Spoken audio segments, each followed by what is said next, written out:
It's a 2014 chain-driven sport touring shootout. We're in the desert. It's a little bit hot out here, 115 or something degrees yesterday. We tried to stay in elevations, Mount Palomar, Idlewild. Now we're just above Borrego Springs. Chain-driven sport touring.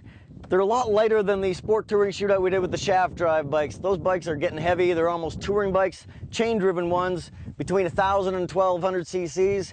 We got three excellent bikes here, the Multistrada, which we've liked for a few years, the new Capo Nord, and the revised Kawasaki Ninja 1000.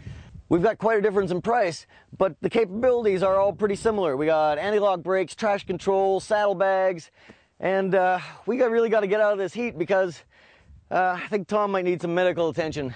So we're going to get up to some higher elevations and we'll report back to you later on.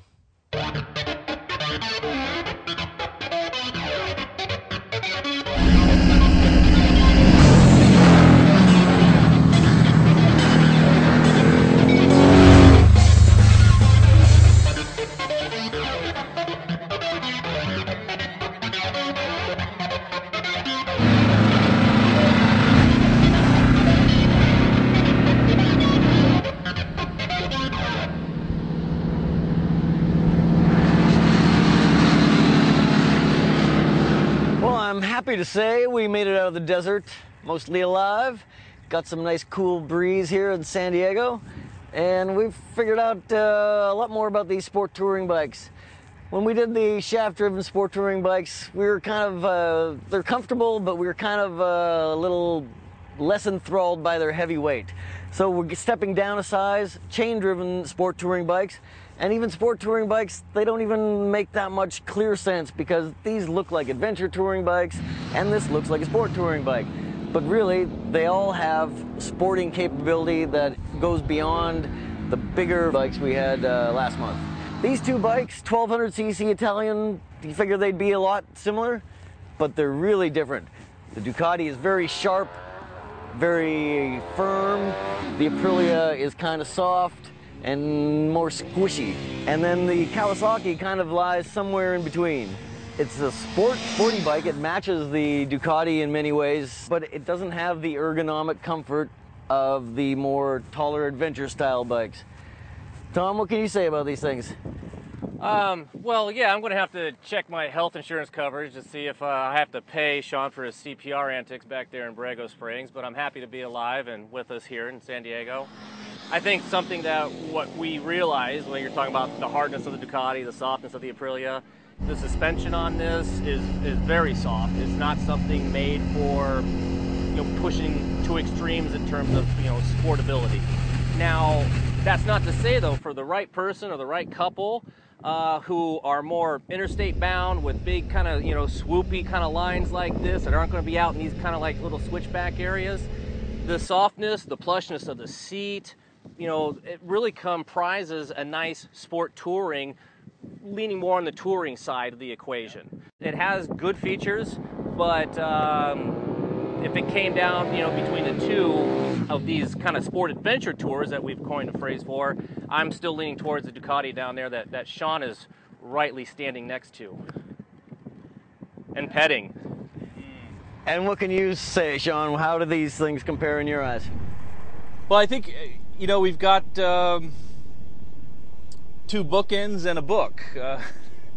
You go from soft and plush and toury, arguably flawed in its suspension setup, to really kind of taut and nimble and sporty with decent comfort. The ergonomics just aren't very rangy. Not a lot of leg room, but there's more than there is to say on a super sport bike. Right. So you've got a bike that's good for, say, a trip to Laguna or something like that, but you wouldn't want to do an interstate trip in a straight line going flat for very long. Yeah. An hour is fine. 2 or 3 hours you'd get pretty tedious pretty quick. Twisties, no problem at all day long. But the Ducati, it's right in between. It's almost as comfortable as the Capo is, and it's maybe not quite as buttoned down as the Kawasaki is when you're really flogging it in the tight stuff. The Kawasaki's fairly solid, but it does. It acquits itself really well when you ride it aggressively, and it's got that cool riding position where you've got medium width bars, not super wide, not super narrow, and you're kind of sitting up over them a little bit, but it invokes that kind of feeling. You get on it, you're like, oh, big dirt bike. Yeah. Kind of like the KTM 1290R. It's that real cool place to be where you can go as fast as you want to go, and then when you stop going fast, you're still comfortable. I would have to say that, yeah, you jump on the Aprilia, you jump on the Ducati, you got these bars made by Leverage Incorporated, and then you go to the Kawasaki, and it actually has a nice bar setup. They rise back to you, they're splayed out, from the bike. Compared to any type of, true sport bike, it's going to feel very, ergonomic. But this bike, like you're saying, buttoned down, it handles incredibly well. Even with the narrower bars, you could put that thing anywhere you want in a corner, without the leverage of these other ones. I really like the handling on this Ninja. Right. It's heavier, much heavier steering, but it's not unresponsive. It's just heavier. Steering weight, not curb weight. Yeah, I gotta agree with Tom. The Aprilia would be a great bike to do a sport tour with your spouse or whatever, but when the pace heats up, you feel its extra weight. The Aprilia weighs more than the other ones, and it weighs significantly more than these other two. It's nearly 600 pounds. And the top box plays a role in its handling feel, like Sean's pointed out to us. But it's just a heavier motorcycle, and these two bikes I could take to a track day and have some fun on. I wouldn't feel so comfortable on the Aprilia. Yeah, Kev, any track environment, this Aprilia is going to be outclassed. In the tighter switchback stuff that we were doing, this bike, you could feel it, doing this and then almost doing this at the same time, trying to go from side to side because, again, the suspension is too soft, and, maybe some of the higher weight back here. It's confidence inspiring does not describe this motorcycle. Yeah, at a fast pace, it shows its limitations. Back down a little bit, it's fine. You can watch when I come into that corner coming down towards him. My body position on that's much different than these, and the reason is because of that soft suspension and the tail wagging the dog of that top case. And that is, on that bike, I'm as far forward, like on the gas cap with my body and my head as far forward inside as I can be, just to keep that rear suspension from fully compressing, because every time it would, the suspension will compress, and then that top box will react to the suspension bottoming out, and it'll throw a secondary wiggle in. So you get the first wallow as you go in the corner, it wallows, and then the top box takes the back of the motorcycle and does this, and that, to you as the rider, it feels like you're losing the front end.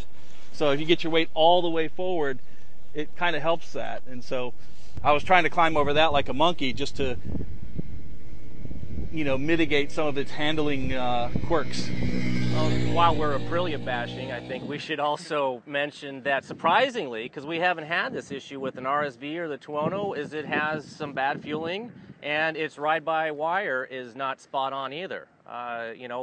In throttle transitions or just trying to hold a steady throttle, it was searching all over the place, and there's not a like a cable feel when you're rolling into it. Definitely not. It feels ride-by-wire, where you go down a step in technology to the Kawasaki, and it really feels like a better system because it does exactly what you want it to do. The throttle is directly connected to your wrist. The clutch is really easy to modulate, and the gear shifting is excellent.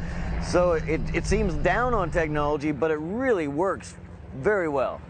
And speaking about electrical gremlins, we had an issue with the Ducati. We were fueling up, we're 1 billion degrees, and we go to press the start button. It's got a keyless fob, so you don't need to turn the key. But it didn't want to start, and it came up with a PIN code warning so you can access it if you lose your key or something. And no matter how many times we press the start button, it would keep popping up to the PIN code. And luckily we were able to contact the people at Newport Ducati, and they were able to, where we get the press bikes, and they were able to give us the PIN code and fire it up. And oddly, after that, it started up regularly. See, when it's shut off and it's working properly, you press this and it flashes up right away, right? Yes. So we pushed the button, 6 seconds ago, and then it pops up. Total delayed reaction. The key is here with us. We've shook it, turned it around, extended the blade, opened the gas cap, everything else. Nothing's working. Bike is locking us out. So we love technology. We bashed a bit the active suspension of the Aprilia. I think the active suspension of the Ducati, the Skyhook system, works really well at keeping the bike fairly level despite some aggressive maneuvers. But when you're in the middle of nowhere and you're stranded with your bike that won't start, boy, that gets you worrying. But overall, the Ducati is our favorite one of the bunch, right? It does the breadth of duties that we want from a sport touring bike. The downside is that it costs $20,000. And so we love the Ducati, but you got to have a pretty thick wallet to afford its goodness. In this instance where, the Ducati does have, electronic technology, but this thing has, cruise control and, Only one with cruise control? Right. So, but I couldn't justify the savings in this bike because for myself there would be the suspension and the bad fueling. There's too many things that offset this motorcycle. Even then between the two, I mean, I would drop down to save the money on the Cowie because I feel that's a better all-around motorcycle with this lesser technology. So basically in my mind, I would be willing to go either the base model, or lesser technology by Kawasaki here, or the high-end Ducati. And sorry, Aprilia, but you're left out until you fix some of these gremlins. Again, we got a V-twin 1200, and the Duc's a V-twin 1200. They both have center stands. I'm always a weight fiend, and this thing is very heavy, and you can feel it. And even with better suspension, this would be a better handling motorcycle. Sure, but again, no center stand. It's another point to talk about. Yep. A little more of a sport bike, no center stand, and I would take the center stand off of both of these if I was going to own them and tour on them, because they are the first things to touch down. If you read touring forums, you'll see, it's got a, half the guys say it's got to be shaft drive. All the guys with chain drive stuff say you need a center stand. Well, if you got to change a tire on the road, a center stand can be invaluable. So the Cowie sticker's at like $12,000. Add the bags to it, it's another $1,300. So it's, even with the bags, you're the cheapest bike of the bunch.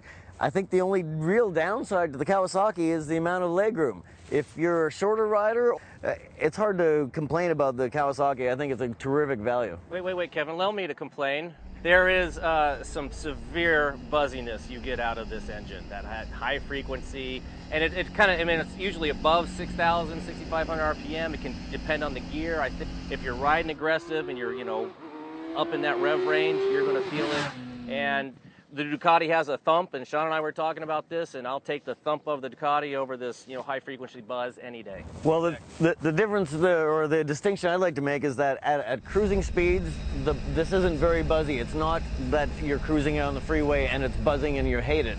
It's only once you're revving it up. Right. There's so much to say about these bikes that we can't all fit into a video, so you got to go to motorcycle.com to read the full story.